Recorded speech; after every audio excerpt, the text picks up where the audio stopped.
and that's something I did notice. Okay, before we tear the movie apart, what did you think about it? Like, did you enjoy it? Did you like it? Okay, What are your thoughts on it? my thoughts. Okay, they gave me what I wanted, quite honestly. If you remember, we talked about this in a previous episode where we were doing our own spin-offs. We had our Right. what if Ray turned evil, Kylo Ren turned good, blah blah blah, and all that stuff. So when I was there watching the movie and I started noticing some things, I was like, oh damn. So I think we were right on this thing, you know. And then of course it did something. Whatever I thought it was going to do, it went the other way, which they took me for a ride, which I liked. A lot of people are complaining that, well, why is Rey able to do this, and why did she develop the power so fast, and how come those two, Kylo and her, their force ability, they can teleport, and I guess she can make him a sandwich and from the kitchen and pass it over to him in the bedroom. You there? Well, yeah. Yeah, you there? No, I was like letting I you said, talk. a lot of these things that I'm saying is I was because obviously I was discussing this with somebody else, which by the way I've noticed that a lot of the people, a lot of the fans that are criticizing the movie, a lot of those motherfuckers downloaded it from some illegal site. They didn't even go to the fucking movie, paid a ticket. I'm just saying. Yeah. Now, a lot of I those was at the theater. hardcore motherfuckers that are this is not canon, this is not blah blah blah, didn't even bother to go to the fucking theater. They downloaded it off some site, which I don't know which one it is, but all I'm saying is that I went, I paid my ticket, and I came out happy. Yeah, I went and saw it, and now I didn't hear anything about it because I went and seen it Thursday night when it came out. Like it was like 9:30 at night. I was the second showing that I was Friday at, night for us. and so I didn't hear any of the critics say anything about it. And so I just went in there. I did, I kind of fresh mind and wide open. I can't tell you the last time I was so excited to see a movie. And boy, this movie did not let me down in any way. I'm sure there were some things that I probably would have changed, the small little things. But overall, this movie, you're right, it took me for a ride. I enjoyed every minute of it. But more importantly, two things happened in this movie. Number one, they gave me closure. They finished the storyline. They finished these characters. They finally laid them to rest. And number two, they took me all the way back through all the movies. They throughout the movie, there was little pockets of memories that they just different things that they would do that would remind you of what happened in other movies. So it brought it all home. It kind of like, hey, here's everything that happened along the way. Oh, and this is how we're going to close it. And I loved it. I thought, oh God, did I enjoy it. Same here. One of the things that the people that were being critics, they did say that it paid a lot of fan service. And yeah, you're right. They did take us back. They found ways to give you little reminders of this is what happened in this movie and this is what happened in this other one. And then they reunited certain characters. I mean, like I said, I came out happy. You're right. Closure. Basically, we've been following the Skywalker story for the last 42 years, and right. We finally put them to rest, like you said. And I think it's time. Well, and they did it in a very, like I said, the way it was done. I think it was done very, should I say, dignified way. The way it was very done. Classy. Very classy. I thought it was very classy, very Star Wars like. Now, and yeah, go ahead. I think what they also did was that they left enough stuff open to where if they wanted to revisit a character here and there, the possibility is there. Yes. Fuck, we're on the same page. That's what I was going to say. They left themselves openings so that they can come back, revisit, and even move forward on with future stories. It's not the end of Star Wars. It was just the end of the Skywalker saga, basically. What started? Yeah, and I think they did it really well. Yes. Like I said, there was a few things, tiny little things that if I would have had my way, I would have done differently. But it wouldn't have changed the storyline. It wouldn't have changed what happened. It just would have. Okay. Before certain we get things into would the have story, been. though, now since you're talking about changes, now you remember the Force Awakens, right? Yeah. Okay, and then the Last Jedi, where Ryan Johnson basically, as Kevin Smith described it, went around undoing things that J.J. Abrams did with the, what did he call them? Fuck you, JJs. Right. Like in the Force Awakens, they placed a lot of emphasis on the lightsaber, and Yeah. then she travels all the way over there in the second movie, hands it to Luke, and what does Luke do? Tosses it over, like Yep. fuck you, JJ. I don't know. Did you notice now that I guess when we go see movies now, because I'm looking at them from a different perspective, trying to catch everything. Did you notice all the moments where J.J. Abrams was basically picking up his toys, putting them back where they go? Like, this thing goes right here, so fuck you, Ryan.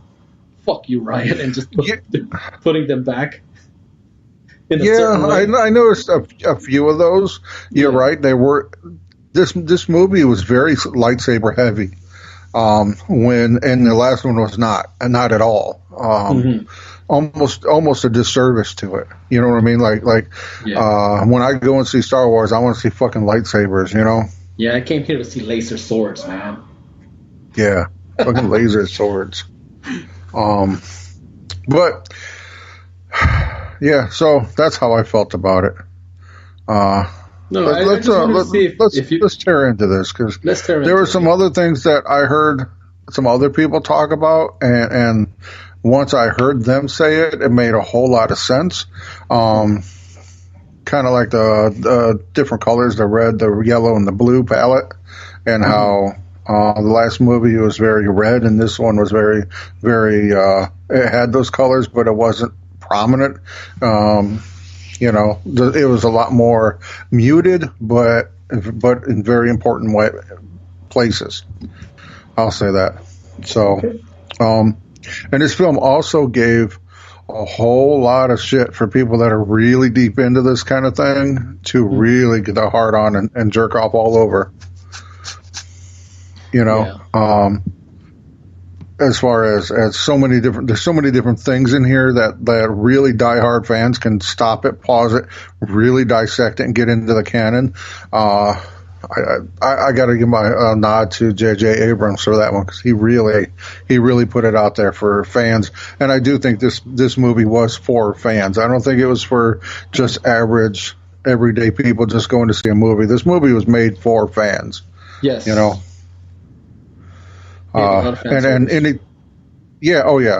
so much of it where you're just like you're so happy that there are certain scenes that happen. You're just like, oh, I remember that. I was geeking out. I mean, I was pushing on my wife and wanting to holler. You know what I mean? Dude, like I said, I came out of that theater. Not one of us had a bad.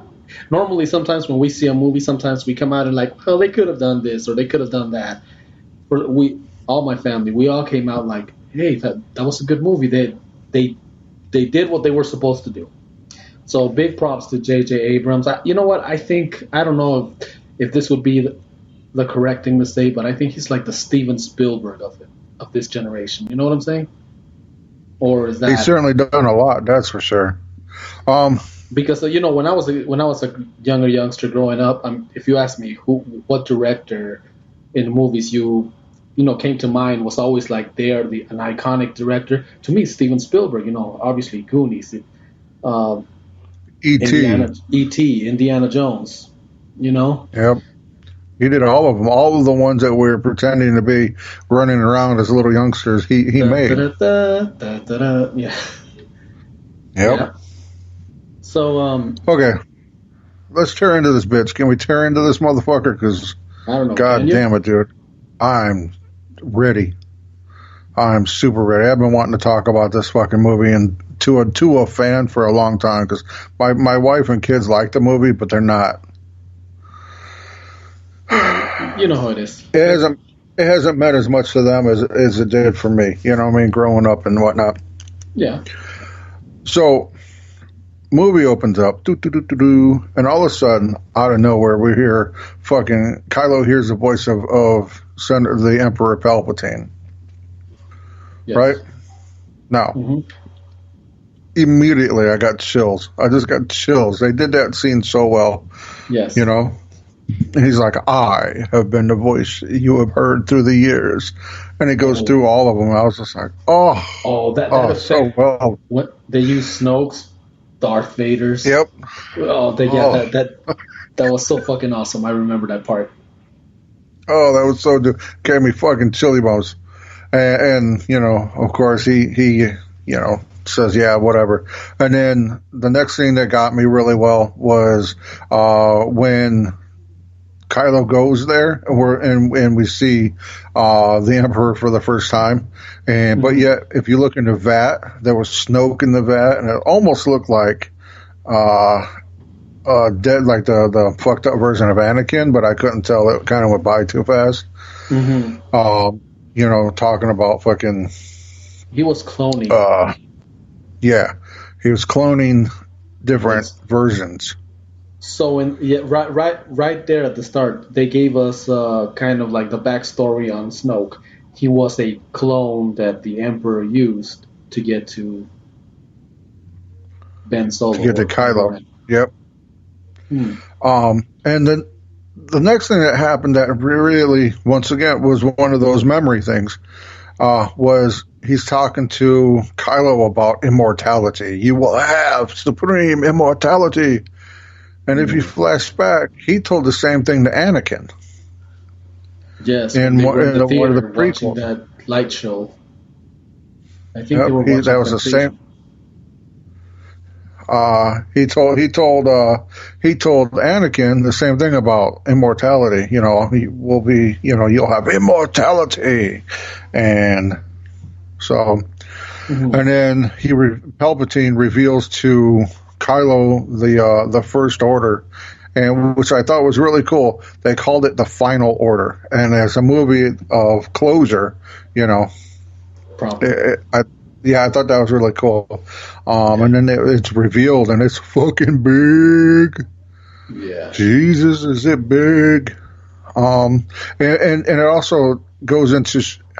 It kind of strikes at how long he has been planning this, because he couldn't have created all this just overnight. That entire fleet. He had been working on that motherfucker for a long time. Yep.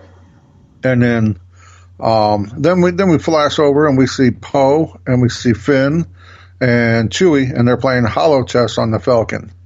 And that kind of flashed back to when he was playing with when Chewie was playing with was it Obi-Wan? He was playing with 3PO. Yeah. And basically they tell him, if I was you, I'd let him win. And he's like, but he's cheating. Yeah. They're like, well, yeah, but Wookiees will pull your arms out if or something to that effect. I remember that part. Once again, another one of those little memory sock pockets that they decided to put in there, because you can't think about the fucking Falcon without thinking about the hollow chess game. Yeah. And then we also find out though that Chewie is 250 years old, or right around. Yeah. Which this has kind of got me thinking: could we possibly see Chewie on The Mandalorian? Why not? I mean, technically, The Mandalorian is only supposed to be like 5 years after Return of the Jedi. Right. So, in the process, I mean, yeah, Chewie could be lurking somewhere around there. Yeah, that would. I don't know. I just think that'd be kind of cool. I mean, in our realities, technically, you could have Han Solo, Leia, and Lando. All of them pop up on the Mandalorian. You know, it is a possibility.